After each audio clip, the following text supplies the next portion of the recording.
NP conceptual institute में हम NCERT को एक अलग तरीके से पढ़ते हैं। इसमें हम एनसीईआरटी को पैराग्राफ बस 22 पढ़ते हैं। इसमें हम एक पैराग्राफ को लेकर सबसे पहले उसे लाइन टू लाइन क्लियर करते हैं।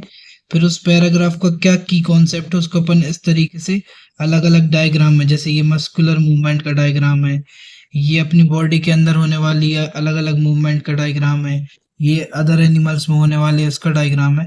तो इस तरीके से अपन इन डायग्रामों को विजुअलाइजेशन से पढ़ते हैं, जिससे अपन को ये याद रहता है।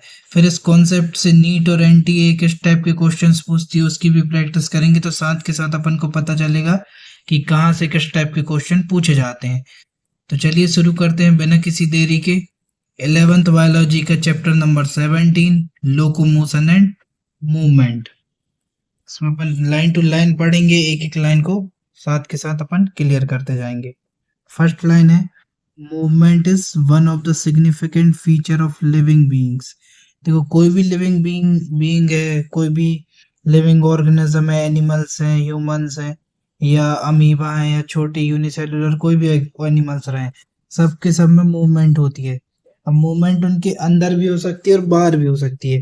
देखो, जैसे चैप्टर का नाम है लोकोमोशन एंड मूवमेंट, ये दोनों वर्ड कंफ्यूजन करते हैं। देखो, दोनों दोनों चीज में मोशन होती है, लोकोमोशन में भी मोशन है और मूवमेंट में भी मोशन होती है। और लोकोमोशन में क्या होता है, यदि कोई एनिमल लोकोमोशन करता है तो उसकी लोकेशन चेंज होती है, मान लो वो एक स्थान से दूसरे स्थान तक जाता है। जबकि मूवमेंट में क्या होता है, व्यक्ति एक स्थान पर बैठा रहता है और उसके इंटरनल में मूवमेंट होती है। या फिर जैसे अपन अपने हाथ पैर हिलाते हैं तो ये आ गए अपने मूवमेंट के अंदर में, और अपन एक स्थान से दूसरे स्थान जा रहे हैं तो ये आ गए अपने लोकोमोशन के अंदर में। फिर इसके बाद पढ़ते हैं, animals and plants exhibit a wide range of movement. देखो, एनिमल्स और प्लांट क्या करते हैं, मूवमेंट करते हैं। देखो, प्लांट तो ओनली क्या करेगा, ओनली मूवमेंट ही कर पाएगा, मतलब गति कर पाएगा। प्लांट में जैसे फुट ऊपर बनता है पत्तियों में और नीचे जड़ों तक आता है, तो ये उसकी मूवमेंट हो गई। या जो उसकी टहनियों का बढ़ना घटना, ये सब उसकी मूवमेंट में आता है। एनिमल्स लोकोमोशन भी कर सकते हैं और मूवमेंट भी कर सकते हैं।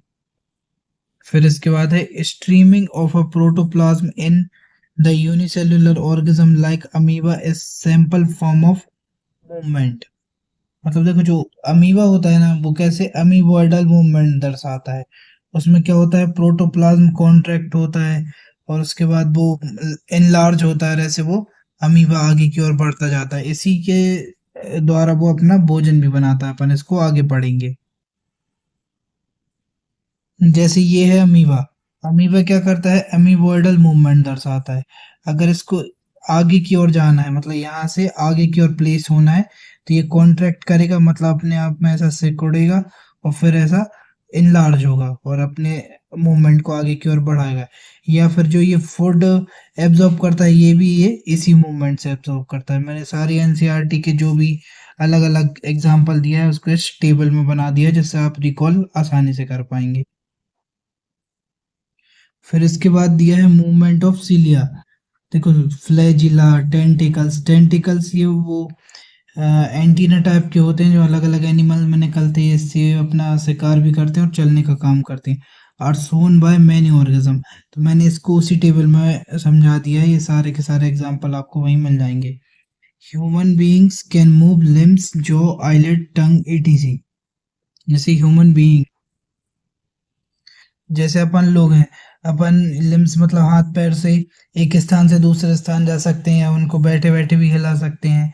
जॉज है अपना जबड़ा, ये जब खाना चबाता है तब मूवमेंट करता है। आईलिड्स अपनी पल के झपकना। टंग मतलब अपना जब अपन भोजन ग्रहण करते हैं या बोलते हैं तब अपनी टंग मूवमेंट करती है। Some of the movement result in change of pace and location. मैंने आपको ये चैप्टर की शुरुआत में बताया था कि कुछ मूवमेंट में प्लेस चेंज हो जाता है या लोकेशन चेंज हो जाती है। तो ऐसी वॉलेंट्री मूवमेंट क्या कहलाती है, लोकोमोशन कहलाती है। यानी क्या कहते हैं, लोकोमोशन।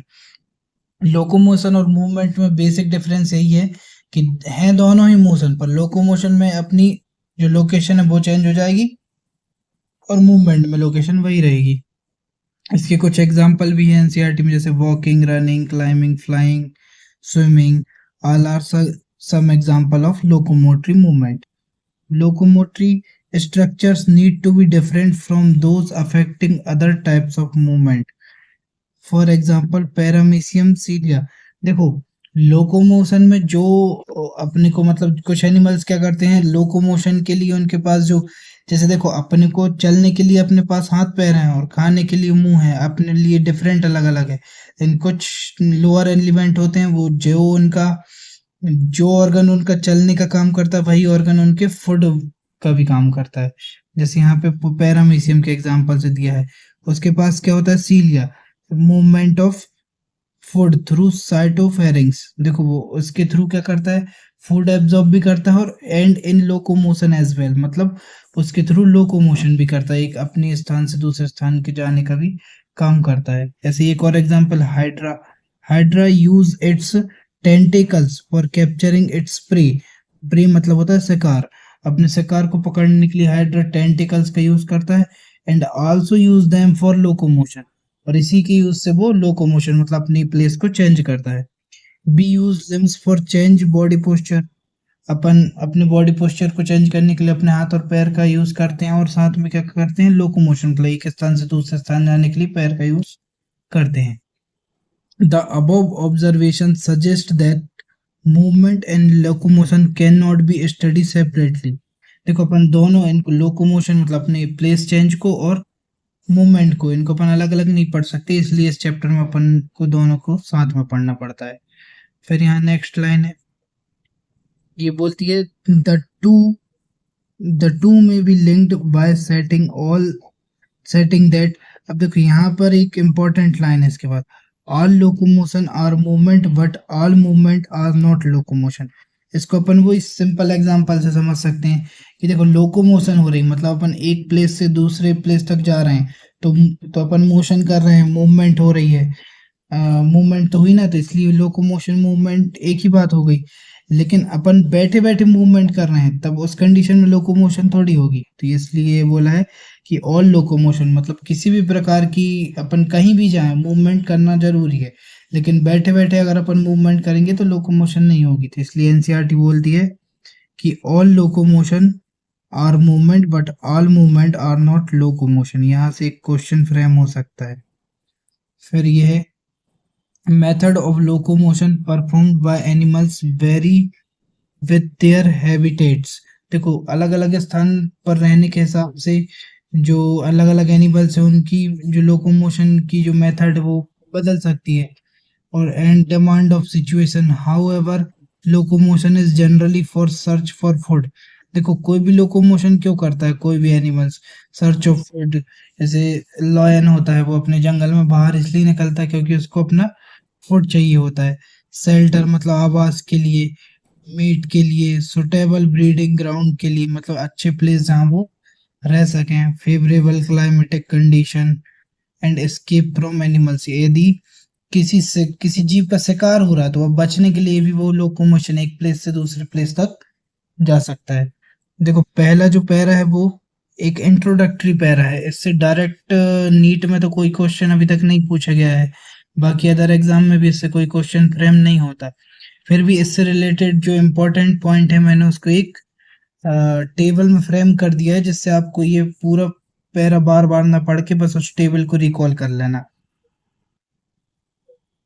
इसमें मैंने अलग अलग एनिमल्स को कि उनके क्या क्या लोकोमोटरी ऑर्गन्स होते हैं या किससे वो अपना लोकोमोशन करते हैं उनको डिवाइड कर दिया है। जैसे अपन ने एक एग्जांपल एनसीईआरटी में था हाइड्रा जो टेंटिकल से फूड भी पकड़ता है अपना शिकार भी करता है और साथ में इसी से अपना लोकोमोशन भी करता है।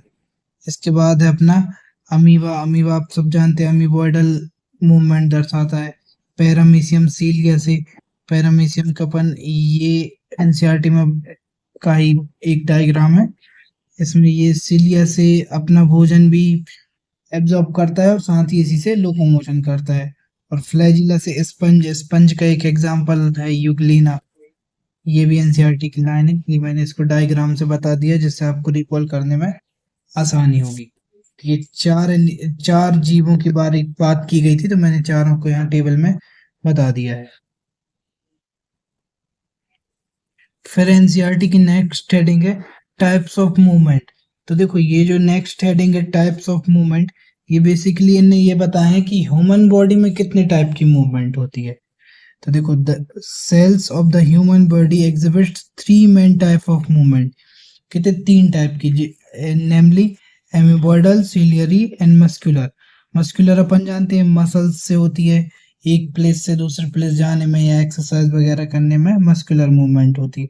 सिलियरी अपनी इनर बॉडी में होती है, जैसे जो फीमेल और ट्रैक्ट रहता है, जो फीमेल रिप्रोडक्टिव टैक, और एमिबॉइडल अपनी डब्ल्यूबीसी वगैरह ये मूवमेंट दर्शाती हैं। तो इसी को नीचे एनसीईआरटी ने अलग अलग एग्जाम्पल दिया है कि कितने टाइप की कैसे मूवमेंट होती है। Some specialised cell in our body like macrophages. देखो, मैक्रोफेजेस क्या होती है? एक टाइप की डब्ल्यूबीसी होती है। ये डब्ल्यूबीसी का एक एग्जाम्पल है। ऐसे ही ल्यूकोसाइड, ये भी एक प्रकार की डब्ल्यूबीसी है। इन ब्लड, ये ब्लड में होती है। Exhibit amoeboidal movement, it is affected by pseudopodia. देखो, स्यूडोपोडिया इनके लोकोमोटरी ऑर्गन होते हैं जो इस प्रकार की मूवमेंट दर्शाते हैं। By streaming of protoplasm, protoplasm में ये स्यूडोपोडिया की मदद से एक स्थान से दूसरे स्थान अपने ब्लड में ट्रांसफर होते हैं। Cytoskeleton elements like microfilament are also involved in amoeboidal movement. देखो, अपनी जो मसल्स है ना, उसकी स्केलेटल मसल्स की माइक्रोफिलामेंट अपन आगे पढ़ेंगे, उसमें फिलामेंट होते हैं छोटे छोटे, वो भी एमीबॉइडल मूवमेंट दर्शाते हैं। अब ये पैरा ऐसे लाइन टू लाइन याद नहीं रहता, तो इसको मैंने एक टेबल में बता दिया है, सारे एग्जाम्पल्स को टेबल में बता दिया है, जिसको आप आसानी से पढ़ सकते हैं। यहाँ पर मैंने एमीबॉइडल मूवमेंट को शो किया है। इसमें जो एमीबॉइडल मूवमेंट के एग्जाम्पल है, जैसे एनसीईआरटी में एक मैक्रोफेज दिया है, तो उसको भी यहाँ पे दर्शा दिया है। और ये देखो, जो रेड रेड दिख रही है वो तो आरबीसी है, लेकिन ये जो व्हाइट वाली है इसको अपन ल्यूकोसाइट बोलते हैं। तो अपन को ये डायग्राम से इजीली याद रहेगा कि एमीबॉइडल मूवमेंट के ये दो एग्जाम्पल हैं। फिर नेक्स्ट अपन देखते हैं सिलियरी मूवमेंट के बारे में बताया। Ciliary movement occurs in most of our internal tubular organ. मतलब जो अपनी बॉडी के अंदर जो ट्यूबुलर ऑर्गन है, जैसे अपना ईसोफेगस है, अपना ट्रैकिया है, या फीमेल में जो रिप्रोडक्टिव ट्रैक्ट है, उनमें मूवमेंट के लिए जो सिलिया पाए जाते हैं वो सिलियरी मूवमेंट्स हो करते हैं।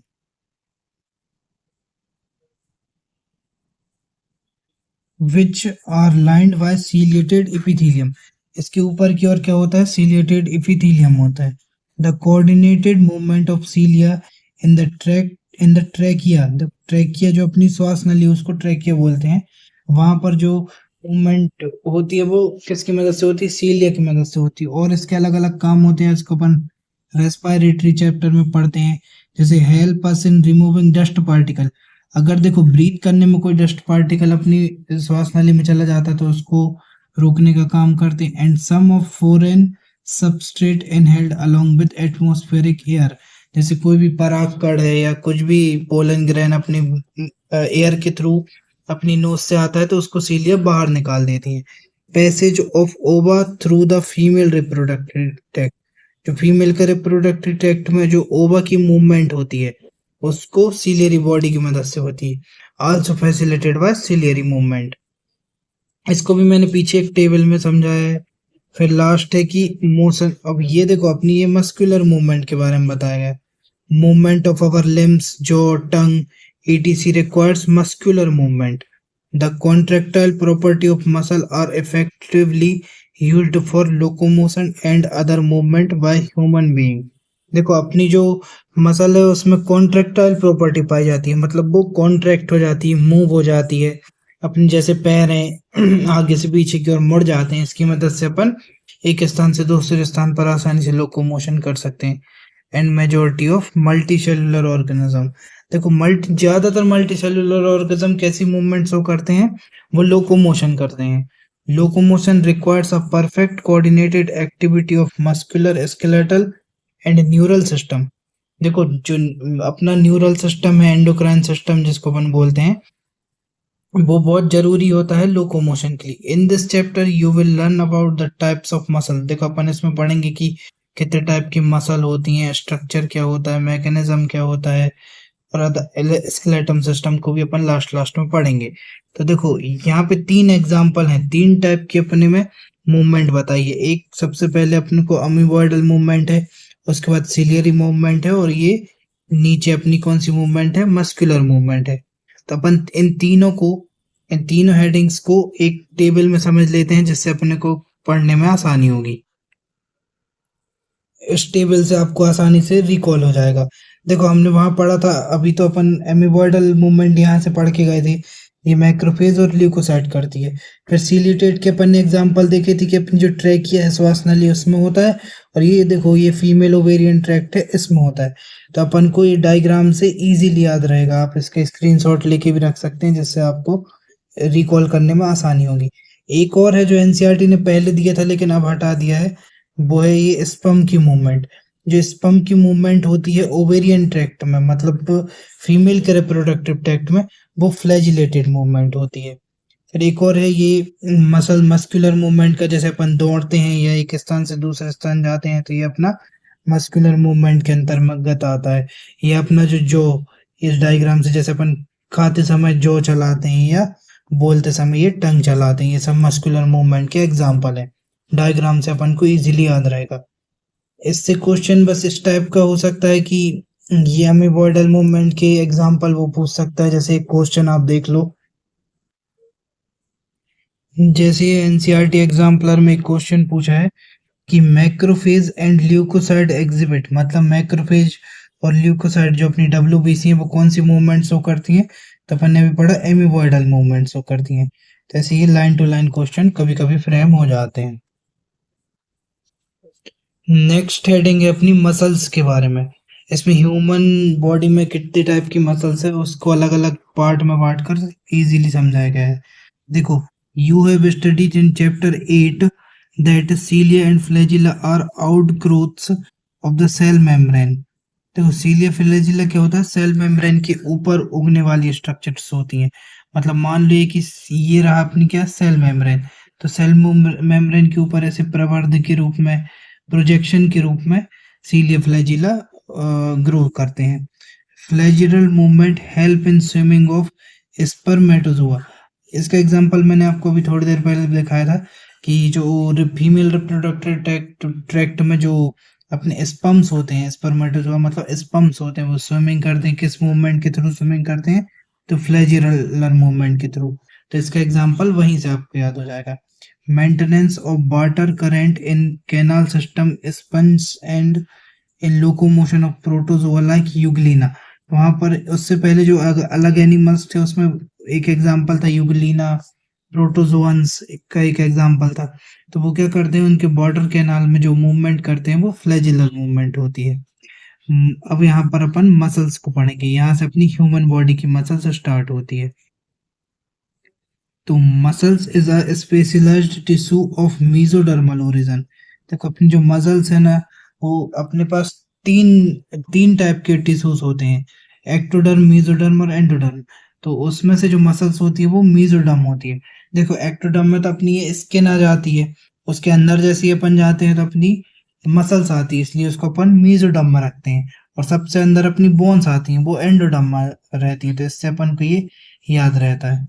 About 40 to 50% of the body weight in human adult contribute by muscles। देखो जो अपना जितना भी वेट है, मान लो आप 60 किलो के हो, उसमें से 30 किलो क्या होगी, अपनी मसल्स होगी, बाकी बोन्स और अदर ऑर्गन का वेट होगा। They have a special property like excitability, मतलब उनमें प्रॉपर्टीज होती हैं, ये उसके मसल्स के गुण होते हैं। कौन कौन से, एक्साइबिलिटी, कॉन्ट्रैक्टिबिलिटी, एक्सटेंटिबिलिटी। एक्सटेंटिबिलिटी का मतलब होता है तन्यता, मतलब जो अपनी मसल्स होती है वो इजीली ब्रेक नहीं होती, उसमें प्रत्यास्थता का गुण पाया जाता है। जैसे उसमें कोई चीज टकराती है तो वो स्पंज लाइक एक मूवमेंट बताती है। And elasticity, muscles have been classified using different criteria namely location. देखो अब अपन मसल्स को, इतनी सारी मसल्स हैं, अपन उसको एक एक मसल को तो पढ़ नहीं सकते, तो उनको अपन ने डिफरेंट क्राइटेरिया में बांध दिया है कि अपन अलग अलग क्राइटेरिया से उसको पढ़ सकते हैं। जो उनकी लोकेशन के बेसिस पे, अपीयरेंस मतलब उनकी दिखने की बेसिस पे किस कलर की दिखती हैं, लोकेशन मतलब कहाँ पे रहती हैं, and nature of regulation of their activity. और कुछ को अपन ने काय के बेसिस पे डिवाइड किया है कि वो क्या एक्टिविटी करती है उसके बेसिस पे एनसीईआरटी। तो एनसीईआरटी ने अपन को जो 11th में पढ़ना होता है वो बेस्ड ऑन देयर लोकेशन, मतलब लोकेशन के बेसिस पे वो कितनी टाइप की होती हैं अपन यहाँ पर ही बस यही पढ़ते हैं।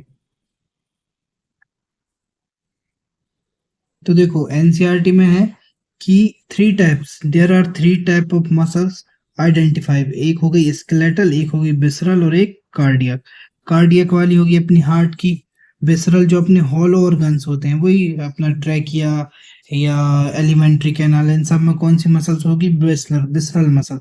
स्केलेटल ये अपने हाथ पैर जो टंग इन सब में कौन सी स्केलेटल मसल्स पाई जाएगी।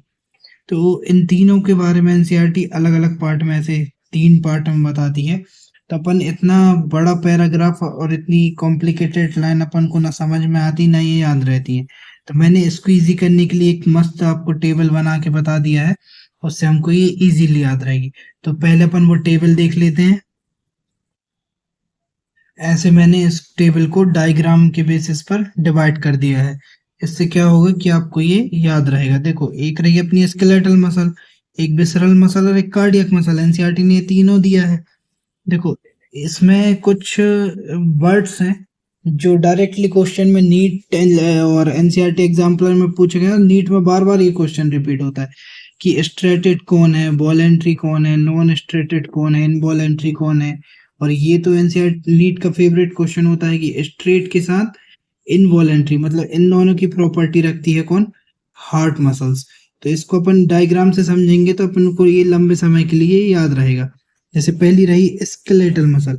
स्केलेटल मसल्स में आप देख सकते हैं कि इसके डायग्राम में अपन को ऐसे ऐसे ऐसे ऐसे ये रेखाएं दिख रही हैं, इसलिए इसको अपन स्ट्रेटेड बोलते हैं। स्ट्रेटेड का हिंदी वर्ड होता है रेखित। जैसे ये देखो ये जो मसल्स है ये रेखित है, एक लाइन टाइप की है। और वॉलेंट्री है, वॉलेंट्री देखो जैसे अपने हाथ पैर हो गए, स्केलेटल सिस्टम मतलब हाथ पैर। तो हाथ पैर क्या होता है अपने वॉलेंट्री, अपनी इच्छा के अनुसार कंट्रोल होता है। और विसरल मसल जो है वो हॉलो पार्ट में पाई जाती है, ये नॉन स्ट्रेटेड होती, एकदम स्मूथ, इसको स्मूथ भी बोलते हैं। तो स्मूथ में कहाँ से रेखाएं होगी, अरेखित, इसका हिंदी वर्ड होता है अरेखित। और इनवॉलेंट्री अपने कंट्रोल में नहीं होती। इसके एग्जांपल में आते हैं एलिमेंट्री कैनाल, रिप्रोडक्टिव ट्रैक्ट। अब देखो अपन ने फूड इनगल्फ की है, मतलब फूड को जैसे ही अपन मुंह से अंदर करते हैं उसके बाद अपना उस पर कोई कंट्रोल नहीं होता। वो इसोफेगस के थ्रू होता हुआ अपने स्टमक में, इंटेस्टाइन में होता हुआ एनस से बाहर हो जाता है, अपना उस पर मतलब डायरेक्ट कोई कंट्रोल नहीं होता। और थर्ड रही अपनी कार्डियक मसल। तो कार्डियक मसल आप इसके डायग्राम में देख सकते हैं, छोटी छोटी रेखाएं दिखने को मिल रही होंगी। तो ये रेखित तो होती हैं मगर इनवॉलेंट्री होती हैं। हार्ट अपने कंट्रोल में नहीं होता, जैसे अपन सो जाते हैं तो हार्ट तब भी वर्क करता है। तो हार्ट की जो मसल्स है वो कैसी हो गई, इनवॉलेंट्री हो गई। तो ये अपन को डायग्राम से हमेशा के लिए याद रहा आता है। अब हम इसकी एनसीईआरटी को रीड कर लेते हैं तो आसान हो जाएगा। जैसे देखो फर्स्ट हेडिंग है स्केलेटल मसल्स की। Skeletal muscle are closely associate with the skeletal components of the body. अपनी बॉडी के जो भी स्केलेटल कंपोनेंट है जैसे हाथ पैर होगा ये सब स्केलेटल मसल्स में आते हैं। दे हैव स्ट्रिप्ड, अपन ने अभी पढ़ा स्ट्रिप्ड होते हैं, अपीयरेंस अंडर द माइक्रोस्कोप। से माइक्रोस्कोप से देखेंगे तो उसमें ऐसी रेखाएं रेखाएं देखने को मिलेगी। अपन डायग्राम से पढ़े इसलिए यहाँ दिक्कत नहीं होगी। Hence are called striated muscles as their activity are under the voluntary control of nervous system. They are known as voluntary muscles too. इनको कौन सी मसल्स कहते हैं, वॉलेंट्री मसल्स। तो ये दोनों चीज मैंने आपको वहां लिख दिया कि स्केलेटल मसल्स, उसके फर्स्ट में लिख दिया स्ट्रेटेड, सेकंड में लिख दिया है वॉलेंट्री। और they are primarily involve in locomotory action and change the body posture. अपन सब जानते हैं हाथ पैर अपने लोकोमोशन में और अपनी बॉडी पोस्चर चेंज करने में काम आते हैं। फिर हो गया अपना कौन, visceral muscle. Visceral muscle are located in inner wall of hollow visceral organ of the body like alimentary canal, ये खाना खाने की canal, reproductive tract of female etc. They do not exhibit any striation, इसलिए इनको क्या बोलते हैं, non striated muscles होते हैं। तो मैंने आपको वहाँ विसरल मसल दिखाया, उसका डायग्राम दिखाया, उसका फर्स्ट में लिख दिया नॉन स्ट्रेटेड मसल्स, या स्मूथ मसल, और their activity are not voluntary, जो इनकी एक्टिविटी होती है कंट्रोल में नहीं होती, इसलिए अपन इसको क्या बोलते हैं, involuntary muscles are are therefore known as involuntary muscles. They assist of example in the transportation of food through the digestive tract. वही मैंने आपको वहाँ एग्जांपल दे के बताया था, अपना फूड खाने की से लेकर नीचे निकलने तक का, तो सब विसरल कंट्रोल में होता है। And gametes through genital tract, इसका भी एग्जांपल बताया था। फिर इसके बाद है अपना लास्ट, इसके बाद लास्ट है अपना cardiac muscle. As the name suggested, cardiac muscle are muscles of heart. देखो कार्डियक वर्ड से क्लियर हो जाता है कि कहाँ की मसल होगी, हार्ट की मसल होगी। Many cardiac muscle cells assemble in branching pattern to form a cardiac muscle. देखो इसकी जो मसल्स होती है ना, ये ब्रांचिंग पैटर्न में होती है, मतलब एक मसल से ही अलग अलग मसल जनरेट होती है, इनको ब्रांचिंग पैटर्न कहते हैं।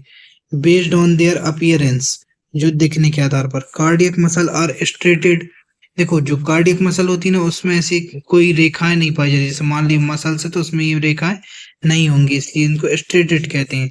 दे आर इनवॉलेंट्री, इनवॉलेंट्री मतलब अपनी जो डायरेक्ट कंट्रोल में नहीं होता। In the nature as nervous system does not control their activity directly.